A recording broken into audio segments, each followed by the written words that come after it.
The federal election is scheduled to take place on October 21st. The latest polls show the federal Conservatives have a healthy lead over Justin Trudeau and the Liberal Party. And we've also heard of many Liberals who appear to be jumping ship. To talk more about this and other big issues from the Hill is our national parliamentary reporter, Ray Filion.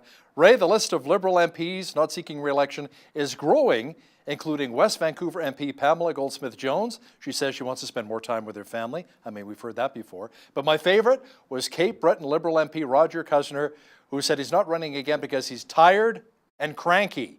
You know, at least he's being honest, right? Yeah, and that's quite surprising coming from Roger Cousineau because he's anything but cranky. I mean, what a funny guy. We're sure going to miss him here on Parliament Hill. You're right. Pamela Goldsmith-Jones, a first-term MP from British Columbia, was the latest to make the announcement earlier today that she's not going to be seeking re-election this fall. That puts to at least 24 current Liberal MPs who are not going to be seeking re-election in the October vote.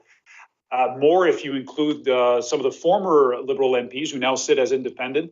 We know, of course, that Jody Wilson-Raybould and Jane Philpott, they won't be back as Liberal MPs anytime soon. They're not going to be running as Liberals in the next election campaign. So that brings the number actually of Liberals not running as Liberals in the next election closer to 20. But it's actually not that many because according to data from the Library of Parliament, historically here in Ottawa, majority governments have historically seen an average of 22% of their members of Parliament not seeking re-election, decide not to run.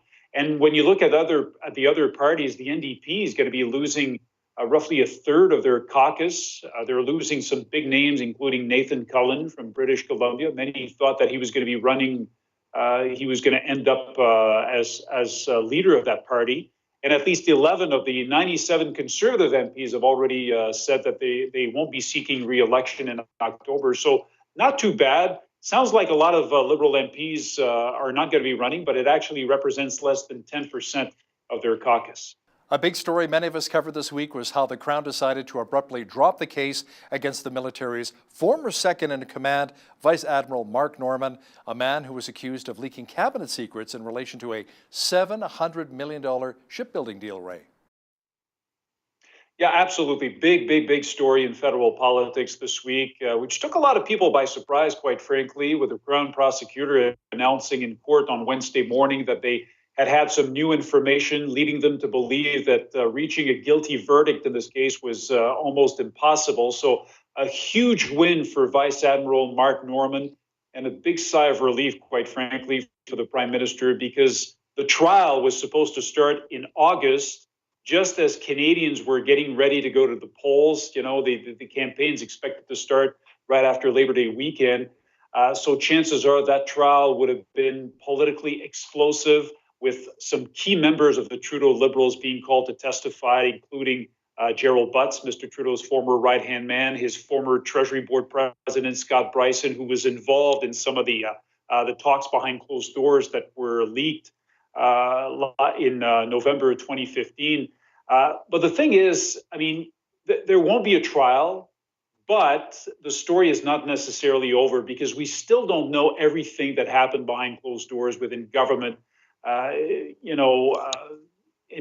the corridors of this case, there are allegations, for example, of political meddling. That the government tried to derail the trial by not releasing all the information, some of the documents that they had, because perhaps they contained some politically embarrassing information. And Mr. Norman made it clear that he's got a story to tell. He wants to put that story out there.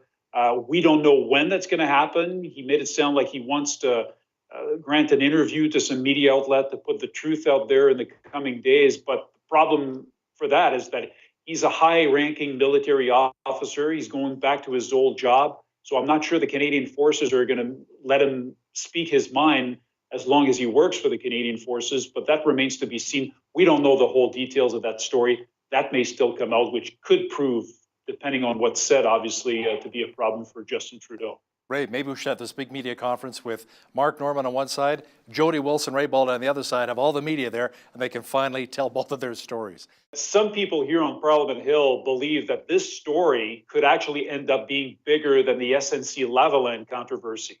So it's not over. Opposition parties and the media will keep digging. That's for sure. Ray, Conservative leader Andrew Shearer is starting to unveil his campaign platform. Let's talk a bit about that. Well, yeah, he earlier this week he gave the first of 5 major speeches that he's going to give across Canada between now and the end of the parliamentary session in mid-June. These are events in which Mr. Shearer is obviously trying to look like a prime minister, and he's also putting some stuff in the window for Canadian voters to see ahead of the campaign. The first of those 5 speeches was given earlier this week in Montreal. He talked about some of his positions on foreign affairs. He said, for example, that a conservative government led by him would join the U.S. missile shield. It would also take, he says, a former stand on China, with whom Canada is having trouble right now. He also said that a Shearer government would recognize Jerusalem as the capital, and so he would actually align that position with that of Donald Trump, the American president.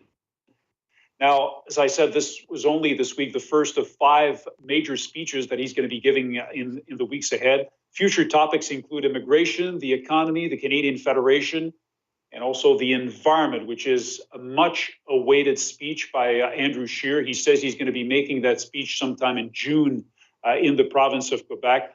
A lot of people are waiting to see what his plan for the environment is going to be. Not a day goes by here in the nation's capital without the Liberals, Hal, getting on Mr. Shearer's case. Where's your plan to curb greenhouse gas emissions? He said that he was going to make that plan public more than a year ago. A lot of people are impatient to see what it's about. Now, with the election just around the corner, we should expect to see some more pre-election goodies. The feds are now upping some of the payments to parents through the Canada Child Benefit. Tell me more about that. That's right. The Canada Child Benefit is now tied to inflation. Inflation went up in the last year 2.2% in our country. So payments to parents will also go up 2.2%, just in time for the election as of July 20th. So for a child under the age of 6, the maximum payment will go up $143 to $6,600 a year. And for a child aged between 6 and 11, the increase will be $121, bringing the maximum total to $5,600 a year. This is something that the Liberals are planning to talk about at length between now and voting day on October 21st.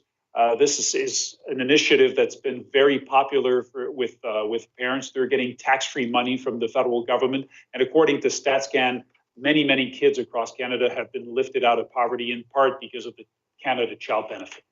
Diplomatic tensions continue between Canada and China. China has banned our canola and pork. Now Ottawa is asking for the United States to speak to China on our behalf. Kind of like Big Brother. Can you give us a hand here?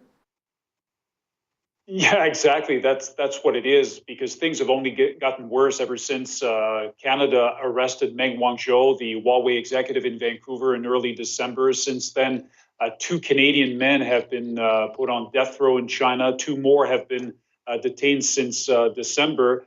Now, Canada would like the U.S. to step in and talk to Chinese officials on behalf of Ottawa, because let's remember, Meng Wanzhou, the Huawei executive, was arrested at the request of the Americans. So they're trying to get some help from their friends. That's exactly what it is. Maybe give the Chinese another point of view, a new voice, a new way of explaining to them that Canada's judicial system is completely independent from the political. Of course, the Americans are in the midst of a trade war right now with China, but Canada's counting on its closest ally to perhaps lower the temperature a bit. They need every help they can get right now. Now, speaking of the United States, U.S. Secretary of State Mike Pompeo says Canada's claim to the Northwest Passage is illegitimate.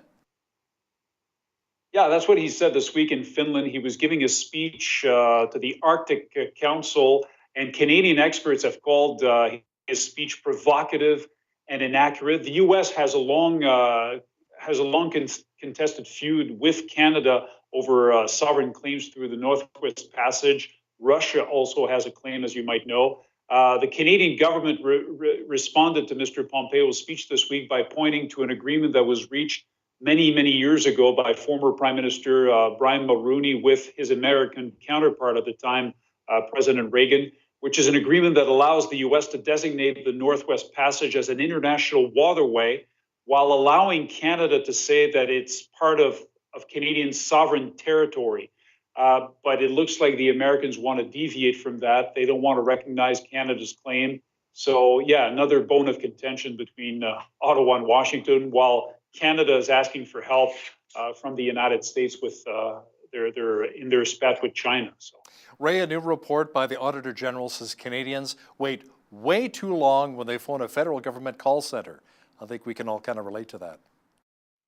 Yeah, we can certainly relate to that. Millions of calls go unanswered each year, the federal government level. This is what the Auditor General investigated. He looked at the numbers from three departments, the Immigration Department, Employment and Social Development Canada, and Veterans Affairs, and he found that the worst wait times are in the Immigration Department, 30 minutes or more. A lot of people simply give up, they hang up. And the bad news is for people who prefer the phone, people like me who prefer using the phone over the internet, the bad news is that the situation is unlikely to improve anytime soon, even though even though a lot of Canadians prefer using the phone, the government's strategy to modernize client services doesn't include call centers. They're putting all the focus right now on online services. So bad news for people like me. Now, the Auditor General also says the feds are failing to collect millions of dollars in taxes on foreign digital products. Yeah, he says that Canada's laws, Hal, haven't adapted to changing times, the fact that more and more Canadians shop online as opposed to in stores. And the situation is this. When you're a Canadian company, you offer an online service like a movie streaming service. That service is taxed. The GST applies to that service, but it doesn't apply if you're a foreign company like Airbnb or Netflix. So that's a nonsense, according to the Auditor General's office. He says that Canadian companies are at a major disadvantage. Some companies might want to leave Canada to offer their services to Canadians from abroad. And, it just doesn't make sense. The government's response is to say there is a major international study being conducted at the moment by the G20 and also by the OECD.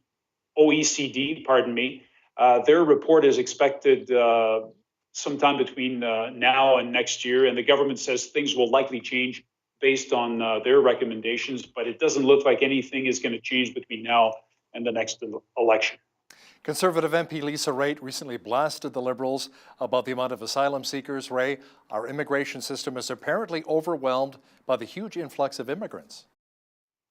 A whopping 71,000 refugee claims have yet to be studied by federal officials. This is unprecedented, and it's all thanks, obviously, to the influx of refugees that we've seen at the Canada-US border, many of them coming into Canada from the United States at Roxham Road in Quebec. The Auditor General saying in his report this week that the Canadian immigration system is not flexible enough. So big problem. Canada's response, the government responded saying the situation has changed since the auditor looked at the situation, but on the ground still a lot of people are waiting to be processed, and quite frankly, I don't know how long it's going to take to go through those 71,000 refugee claims. Our parliamentary reporter, Ray Filion, joining me once again from our nation's capital. Thanks so much, Ray. You're welcome, Hal.